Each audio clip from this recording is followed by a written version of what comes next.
Karen Thompson was your typical tourist, except she wasn't. She had a knack for making every trip about herself, turning even the simplest outing into a spectacle. On this particular day, Karen found herself in London, a city she'd dreamed of visiting since watching romantic comedies set against its iconic skyline. Armed with her oversized sunglasses, designer handbag, and an unshakable belief that rules didn't apply to her, she stepped off the double-decker bus ready to conquer Buckingham Palace. The streets buzzed with excitement as tourists from all over the world gathered near the palace gates.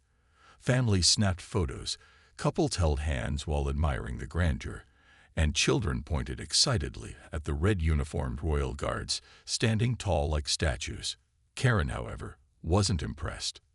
To her, these guards were just another prop in her vacation photo album, a backdrop meant to enhance her already perfect selfies.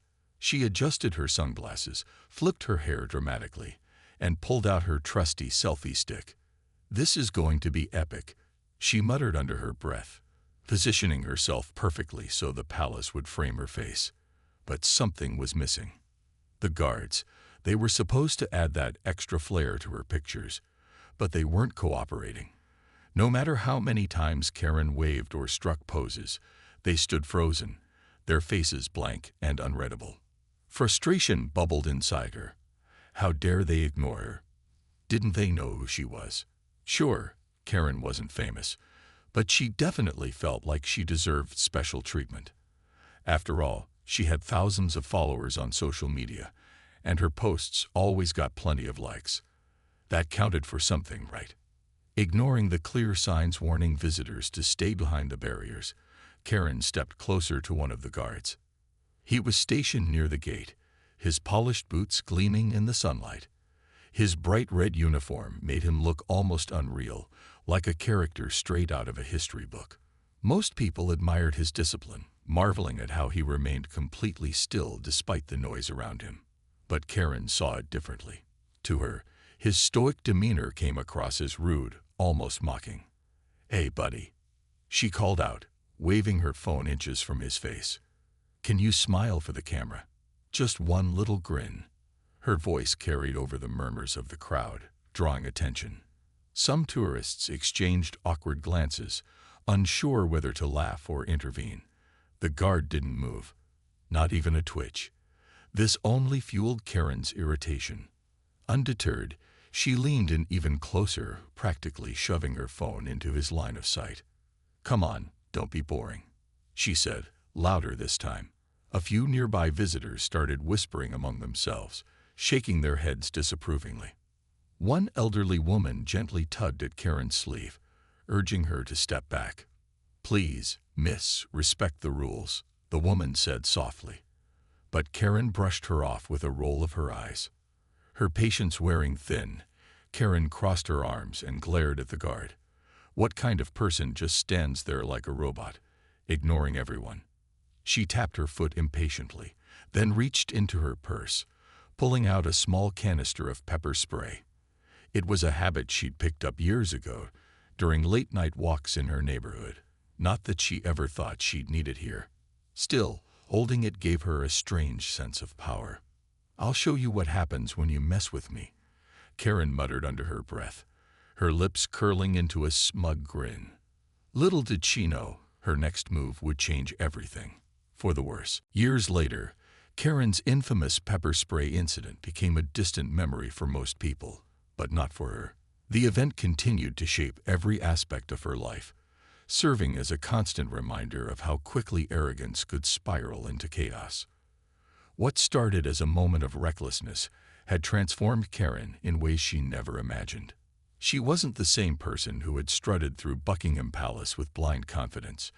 Instead, she had become someone humbled by failure and driven by a desire to make amends. Karen's speaking engagements eventually led her to write a book titled Lessons from My Mistakes: How One Bad Decision Changed Everything. In it, she candidly recounted the events surrounding the pepper spray incident, offering readers an unfiltered look at her thought process before, during, and after the fateful day. The book wasn't about excusing her behavior, it was about owning it. "I don't expect anyone to forget what I did," she wrote in the introduction. "But maybe my story can remind people to pause, reflect, and choose kindness over ego." The book resonated with audiences worldwide, becoming a surprise bestseller. Travel bloggers praised it as a must-read for tourists, while educators incorporated it into lessons about cultural sensitivity and accountability. Some critics dismissed it as a cash grab, but many readers found solace in Karen's honesty. "It made me realize we're all capable of messing up," one reviewer wrote. "But it also showed that change is possible if you're willing to work for it." Despite her newfound success, Karen remained grounded. She donated a portion of her earnings to charities supporting underprivileged communities, particularly those focused on youth education and travel scholarships. Her family noticed the change too. Emily, now in college, proudly displayed her mom's book on her dorm room shelf, telling friends about the woman who had turned her biggest mistake into a force for good. Michael often joked that Karen had gone from villain to hero, though he always added that she still had moments of stubbornness, just like everyone else. Still, reminders of her past were never far away. Grocery store aisles sometimes brought awkward encounters with strangers whispering about that Karen. Social media algorithms occasionally surfaced old memes mocking her actions, and whenever she passed a bottle of pepper spray in the store, she couldn't help but cringe. But these moments no longer filled her with shame. They served as gentle nudges to stay humble and mindful. One summer afternoon, Karen received an unexpected invitation. Buckingham Palace was hosting a special event celebrating cultural exchange and global unity, and they wanted her to attend as a guest speaker. At first, she hesitated, unsure if returning to the scene of her greatest regret was wise. But Michael encouraged her to go. "You've worked so hard to rebuild yourself," he said. "This is your chance to show the world and yourself that you've changed." Standing on the palace grounds years later, Karen felt a mix of emotions: nerves, gratitude, and even a little pride. As she addressed the audience, she thanked the guards present for their professionalism and patience, not just with her, but with everyone who visited the palace. "You represent tradition, discipline, and respect," she said, her voice steady. "And I'm grateful for the lesson you taught me, even if it came in a way I didn't expect." Afterward, several attendees approached her to share their thoughts. Some admitted they had once judged her harshly, but now saw her in a different light. Others thanked her for inspiring them to approach life with more empathy and understanding. One elderly woman handed her a handwritten note that read, "Mistakes define us only if we let them. You chose growth, and that's something to be proud of." As Karen walked away from the palace that evening, she felt a profound sense of closure. She would always carry the weight of her actions, but she had learned to use it as fuel for positive change. Her journey hadn't been easy, but it had taught her invaluable lessons about humility, forgiveness, and resilience. And though she knew she'd never fully escape the shadow of pepper spray Karen, she was okay with that. After all, it was part of her story, and proof that even the worst mistakes could lead to redemption. As the two additional guards approached Karen, their presence was both imposing and unnerving. They moved with precision, their polished boots clicking against the pavement in perfect unison. The crowd, which had been buzzing with hushed whispers and nervous energy, fell silent.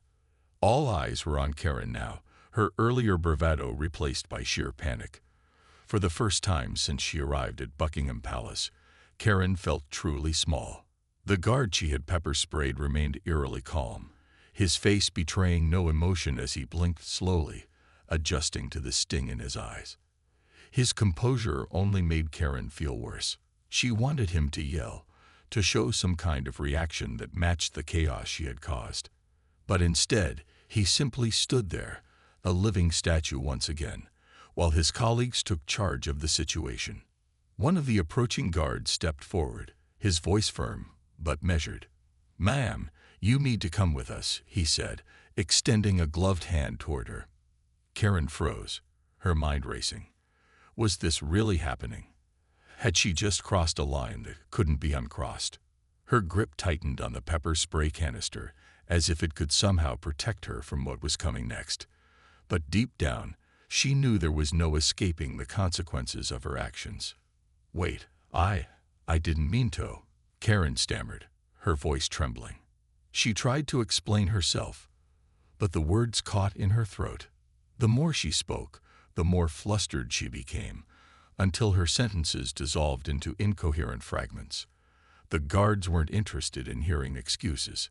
With practiced efficiency, they gently but firmly escorted her away from the scene, ensuring she didn't cause any further disruption. The crowd parted as Karen was led through, her head bowed in shame. Some people shook their heads in disapproval, muttering under their breath about how disrespectful she had been. Others recorded the moment on their phones, capturing every detail for their social media feeds. A few tourists even clapped softly, applauding the guards for maintaining order despite the provocation. Karen avoided making eye contact with anyone, her cheeks burning with embarrassment. As she was guided toward a nearby security station, Karen's mind spiraled with questions. What would happen to her now? Would she be arrested, fined, deported? The thought of facing legal trouble sent a fresh wave of anxiety coursing through her body. She had always considered herself untouchable, someone who could bend the rules without consequence.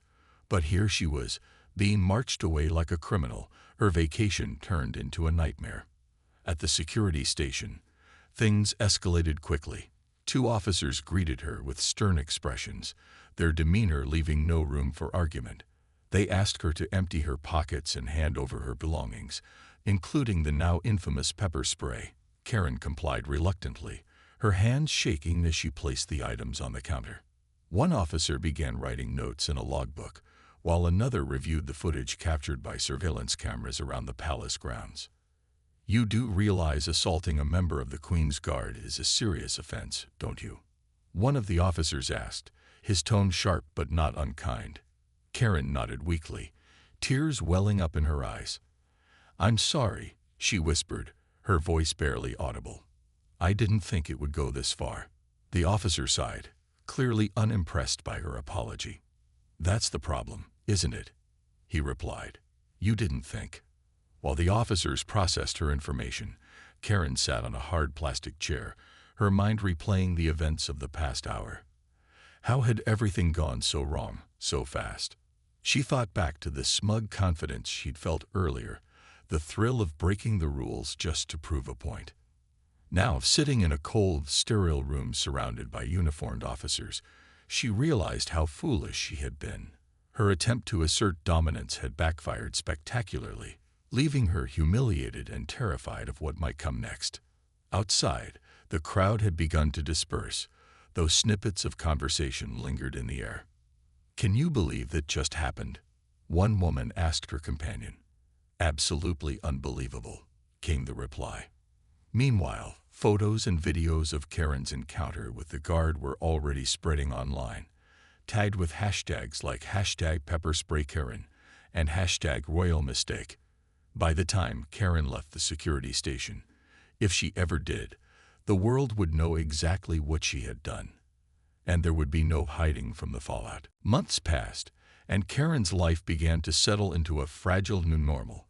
The initial frenzy of headlines and viral memes had died down, replaced by an uneasy quiet. While the world seemed to move on, Karen knew her story would linger in the shadows for years to come. She couldn't walk into a grocery store without someone whispering about that pepper spray lady, but she forced herself to keep moving forward. This wasn't just about repairing her image. It was about proving to herself that she could learn from her mistakes. One day, while volunteering at the food bank, Karen met a woman named Claire who ran a local nonprofit focused on helping underprivileged youth. Claire had heard bits and pieces of Karen's story, but instead of judging her, she saw potential. "You've been through something tough," Claire said one afternoon as they packed boxes together. "And you're trying to make things right. That takes courage. Have you ever thought about sharing your experience with others?" The idea caught Karen off guard. Talking publicly about her misdeeds felt like reopening old wounds, but Claire insisted it could be powerful. "People mess up all the time," she explained. But not everyone owns their mistakes and tries to grow from them. If you speak honestly about what happened, maybe you can help someone else avoid making the same kind of error. At first, Karen hesitated.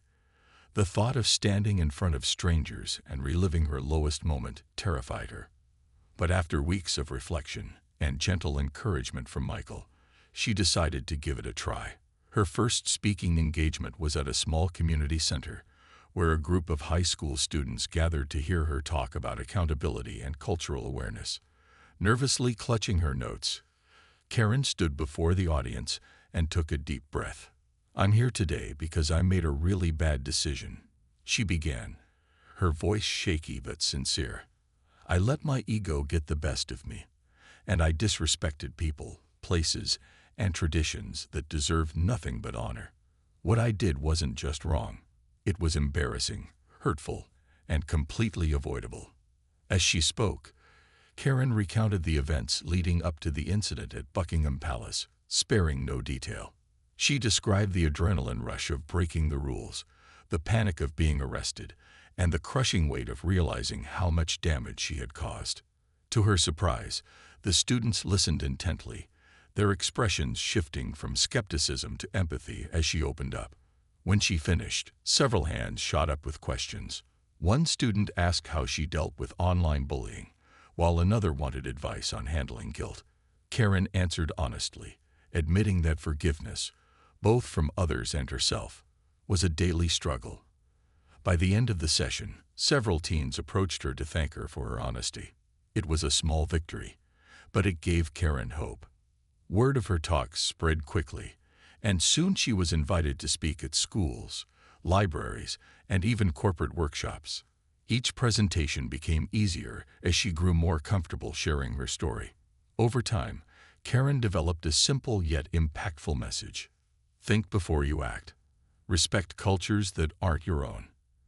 And if you mess up, and we all do, own it, apologize sincerely, and work to make things right. Her efforts didn't go unnoticed. Local newspapers wrote profiles highlighting her transformation, calling her a cautionary tale turned role model. Some critics remained skeptical, accusing her of using her newfound platform for personal gain. But many praised her determination to turn a negative chapter into something meaningful. Parents thanked her for teaching their kids valuable lessons about humility and respect. Teachers reported seeing positive changes in student behavior after her visits. Even Emily noticed a shift. At first, she resented her mother's public appearances, worried they'd reignite ridicule.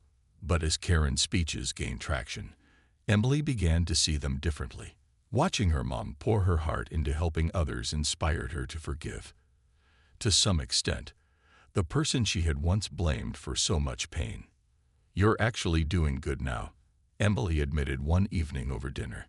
"I'm proud of you, I guess." Michael, too, started to soften. He saw how hard Karen worked to rebuild trust, not just with him and Emily, but with the wider community. Their marriage wasn't perfect, but it was healing, piece by piece. For Karen, these moments of connection were worth every ounce of effort. Though she couldn't erase the past, she was determined to create a future defined by growth, kindness, and purpose. The hours that followed Karen's arrest felt like an eternity. Sitting in the sterile, dimly lit room of the security station, she couldn't shake the weight of what she had done. The officers worked methodically, documenting every detail of the incident.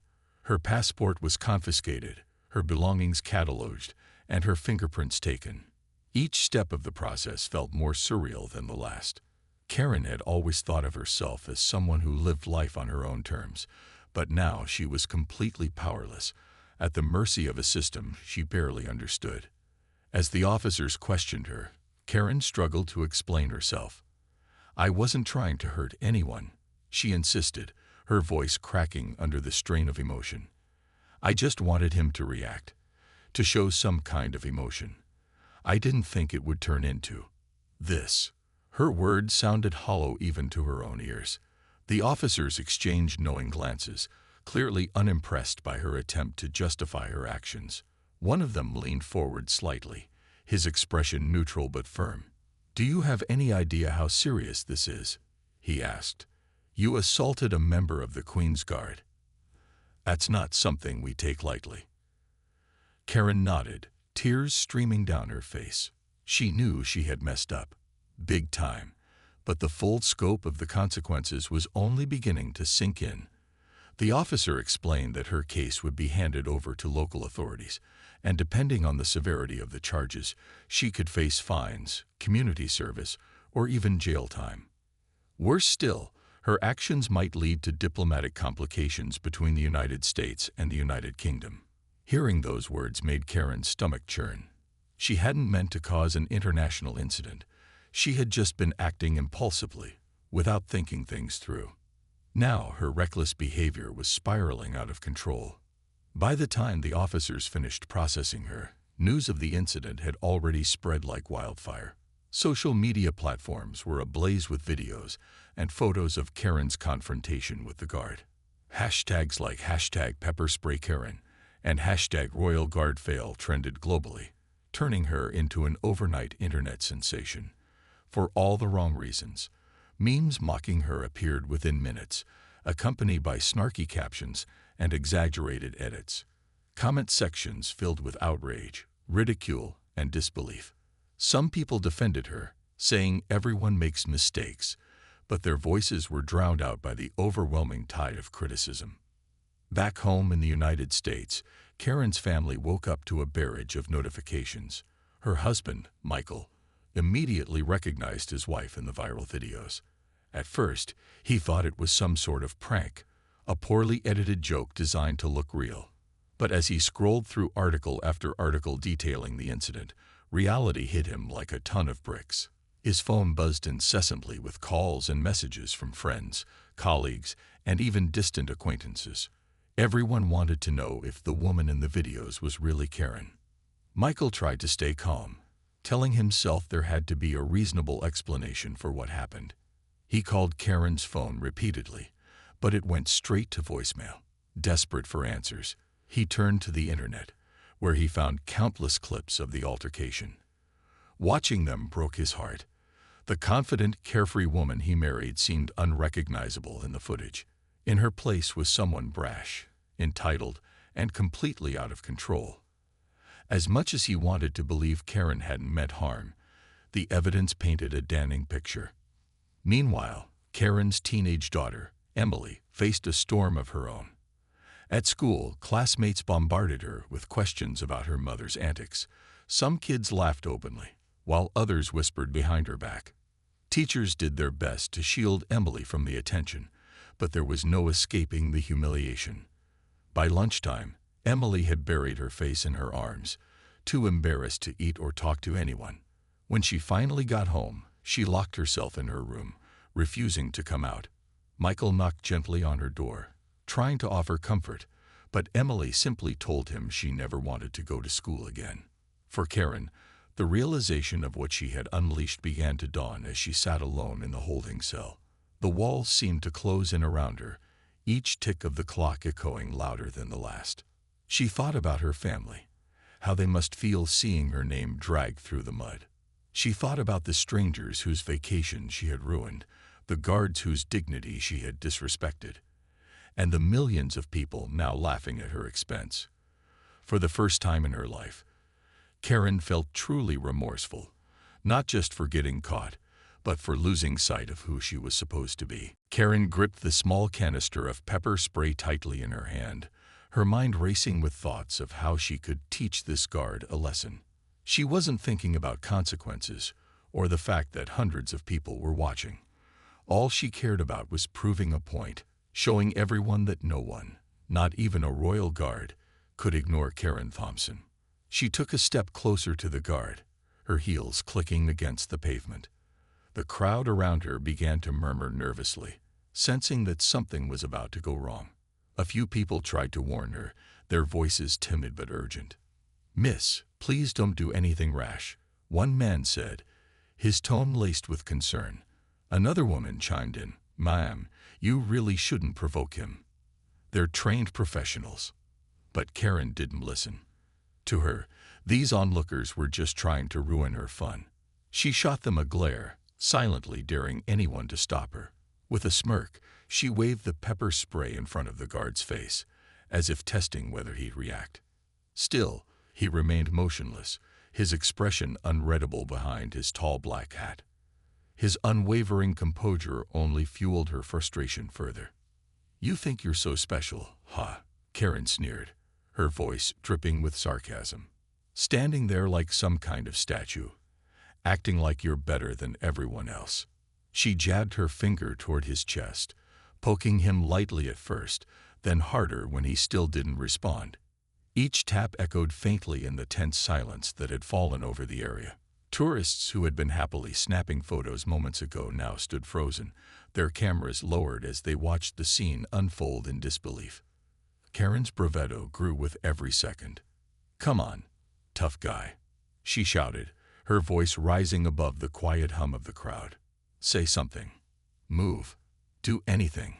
Her words bounced off the stone walls of Buckingham Palace, amplifying the awkwardness of the situation. Parents ushered their children away from the commotion, while others pulled out their phones to record what was happening. Some laughed nervously, unsure if Karen was serious or just trying to be funny. Others shook their heads, muttering disapproving comments under their breath. Finally, Karen decided enough was enough. If the guard wouldn't move or acknowledge her, she'd force him to react. She raised the pepper spray, holding it inches from his face. "Let's see how much you like this," she yelled, her tone mocking and defiant. For a brief moment, she hesitated, glancing around at the sea of shocked faces staring back at her. But instead of feeling embarrassed or reconsidering her actions, Karen felt empowered. This was her moment, her chance to take control. Without another thought, she pressed down on the nozzle, releasing a quick burst of spray directly at the guard's eyes. Time seemed to slow as the mist hung in the air, catching the sunlight like tiny specks of glitter. At first, nothing happened. The guard blinked once, twice, his movements deliberate and unhurried. Then, ever so slightly, he tilted his chin upward, his jaw tightening almost imperceptibly. For a split second, Karen felt triumphant. She had done it. She had gotten a reaction. But her victory was short-lived. As the reality of what she'd just done sank in, a wave of panic washed over her. The crowd gasped collectively, some covering their mouths in horror, others stepping backward instinctively. Cameras clicked furiously, capturing every detail of the chaos unfolding before them. Karen's heart raced as she realized the gravity of her mistake. What had she been thinking? This wasn't some random stranger on the street. This was a member of the Queen's Guard, a symbol of tradition, discipline, and national pride. And she had attacked him. In broad daylight, in front of hundreds of witnesses. Before she could process what to do next, the guard gave a sharp nod, signaling to his fellow guards nearby. Within seconds, two more uniformed figures appeared, their boots thudding heavily against the ground as they approached Karen. Their expressions were stern, their movements synchronized and precise. Karen's stomach dropped as she realized she was completely surrounded. Her bravado vanished instantly, replaced by fear and regret. She opened her mouth to apologize, to explain herself, but no words came out. Instead, she stood there, clutching the empty pepper spray canister as the guards closed in. The crowd parted like the Red Sea, creating a path for the authorities who were already rushing toward the scene. It was clear that Karen's reckless decision was about to have far-reaching consequences, ones she hadn't even begun to imagine. The fallout from Karen's actions wasn't confined to the walls of the security station or her family's home. It rippled outward, touching lives and sparking debates across continents. By the time Karen was formally charged with assault and public disorder, the story had exploded into a global spectacle. News outlets picked up the incident, running headlines like, "Tourist turns Buckingham Palace into chaos," and "American visitor sparks outrage by attacking royal guard." Journalists dissected every detail of the encounter, from Karen's initial provocation to the moment she pressed the nozzle of the pepper spray. The narrative painted her as reckless, entitled, and completely out of touch with cultural norms. In London, public sentiment was clear. Karen's behavior was unacceptable. Social media users flooded platforms with memes, jokes, and heated discussions about respect for tradition and authority. Some posts were humorous, depicting Karen as a cartoonish villain armed with pepper spray. Others were scathing, calling for harsh penalties to serve as a deterrent for future offenders. Even Buckingham Palace released a formal statement condemning the act, emphasizing the importance of honoring the Queen's Guard and their role in upholding centuries-old traditions. Such behavior is not only disrespectful, but undermines the values we hold dear, the statement read. It was signed off with a promise to pursue appropriate legal action. But the controversy didn't stop there. Diplomatic tensions began to simmer between the United States and the United Kingdom. While no one expected an international crisis over a single tourist's misdeeds, the incident highlighted broader issues of cultural sensitivity, or the lack thereof, among travelers. British officials expressed frustration that someone would blatantly disregard rules meant to preserve order and respect at such an iconic landmark. Meanwhile, U.S. diplomats scrambled to address the growing backlash, urging calm while reminding citizens to act responsibly abroad. For Karen, this sudden spotlight was suffocating. As news spread, her identity became impossible to hide. Reporters dug into her background, uncovering details about her life back home. Her social media profiles, once filled with glamorous vacation photos and boastful captions, were now scrutinized under a microscope. Friends and acquaintances who had once praised her confidence and charm distanced themselves quickly, deleting old posts and blocking her accounts. Local newspapers in her hometown ran stories about the pepper spray incident, turning what should have been a quiet suburban community into an unwilling participant in the saga. Karen's husband, Michael, found himself thrust into the chaos as well. Desperate to protect his family, he gave a brief interview to a local news station, pleading for understanding. "Karen made a terrible mistake," he said, his voice steady but tinged with exhaustion. "I know she hurt people, and I know she embarrassed our country, but she's also human. She feels awful about what happened. Please give her a chance to make things right." His words struck a chord with some viewers, who appreciated his honesty and vulnerability. Others dismissed him as naive, accusing him of enabling Karen's poor decisions. Emily, Karen's teenage daughter, bore the brunt of the ridicule at school. Classmates taunted her relentlessly, chanting "pepper spray mom" in the hallways and tagging her in cruel online posts. Teachers tried to intervene, offering support and counseling, but nothing could shield Emily from the sting of shame. At home, she avoided speaking to her parents altogether, retreating into her room where she could cry privately. When Michael suggested they take a break from school until the attention died down, Emily refused. "Running away won't fix anything," she snapped, her voice trembling with anger. "Everyone already hates us." Amidst the chaos, Karen remained trapped in legal limbo. Her lawyers advised her to cooperate fully with authorities, stressing that showing remorse might help mitigate the consequences. They encouraged her to write a heartfelt apology letter to the guard she had assaulted, as well as to the British public. Reluctantly, Karen agreed. Sitting at a small table in her temporary holding facility, she scribbled out a message filled with regret. "I never intended to cause harm or disrespect your culture," she wrote. "I let my emotions get the better of me. And for that, I am deeply sorry. Please forgive me." Whether her apology would be enough remained to be seen. For now, Karen sat alone, grappling with the enormity of her mistakes. The world outside continued to judge her harshly, but inside, she was beginning to confront the person she had become, and the person she desperately wanted to change. Karen's return to the United States was anything but triumphant. Stepping off the plane, she felt like a ghost of her former self, hollow, defeated, and weighed down by shame. The bright lights of the airport did little to lift her spirits. Instead, they seemed to highlight just how far she had fallen. Reporters swarmed the terminal, cameras flashing as they shouted questions about her infamous pepper spray incident. "Do you regret what you did?" one journalist demanded. How does it feel to be known as Pepper Spray Karen? Another chimed in. Karen kept her head down, clutching her carry-on bag tightly as security personnel escorted her through the crowd. At home, things were no better. Her once cozy suburban house now felt like a prison. Neighbors whispered behind closed doors, some shaking their heads in disapproval, while others outright avoided making eye contact when she passed by.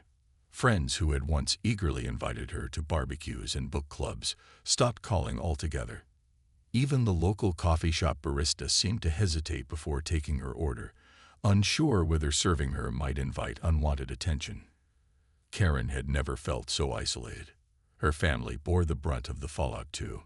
Michael, despite his best efforts to shield their household from the storm, couldn't escape the judgment either. Colleagues at work joked about his wife's antics during lunch breaks, forcing him to endure awkward silences and forced laughter. At night, he lay awake wondering if their marriage could survive the strain. Emily, meanwhile, continued to struggle with bullying at school. Every day brought fresh taunts and cruel nicknames, leaving her withdrawn and emotionally exhausted. She barely spoke to her parents anymore, retreating into her room, where she spent hours scrolling through social media, reading comments that ripped apart their family piece by piece. Determined to make amends, Karen threw herself into community service, a condition of her probation after pleading guilty in court. She volunteered at a local food bank, sorting donations and packing boxes for families in need. At first, the staff treated her coldly, clearly aware of her notoriety. But over time, her consistent presence and quiet determination began to soften their attitudes. Slowly, Karen started rebuilding fragments of her reputation, not because she expected forgiveness, but because she genuinely wanted to contribute something positive after causing so much harm. She also took mandatory cultural sensitivity classes, which opened her eyes to perspectives she had never considered before. Through lectures, discussions, and role-playing exercises, she learned about the importance of respecting traditions, understanding cultural differences, and thinking twice before acting impulsively. One session particularly struck a nerve. Participants were asked to reflect on moments when they had unintentionally offended someone else. As Karen recounted her own experience at Buckingham Palace, tears welled up in her eyes. For the first time, she truly understood how her actions must have looked, not just to the guard, but to everyone watching. Publicly, Karen attempted to apologize again, this time through an interview with a major news outlet. Sitting stiffly in front of the camera, she spoke candidly about her regrets. "I let arrogance blind me," she admitted, her voice trembling. "I thought I was untouchable, that rules didn't apply to me. But I was wrong. What I did was disrespectful, selfish, and completely unacceptable. I hope people can see that I'm trying to change, even if it's hard to forgive me." Reactions to her apology were mixed. Some viewers appreciated her honesty and willingness to take responsibility, praising her efforts to rebuild her life. Others dismissed her words as insincere, accusing her of seeking redemption only to salvage her image. Online debates raged on, with hashtags like #ForgiveKaren and #NeverForgetKaren trending side by side. Despite the divided opinions, Karen clung to the small victories, each kind comment, each supportive message reminding her that change was possible, even if trust took longer to earn. As weeks turned into months, Karen began to focus less on winning back public approval and more on healing her fractured relationships. She reached out to Michael and Emily, apologizing for putting them through such pain and promising to be a better partner and mother. It wasn't easy and progress was slow, but the cracks in their family dynamic slowly began to mend. Though the scars of the incident would always remain, Karen resolved to use her mistakes as a lesson, a reminder of how quickly pride could lead to downfall, and how humility could pave the way to redemption.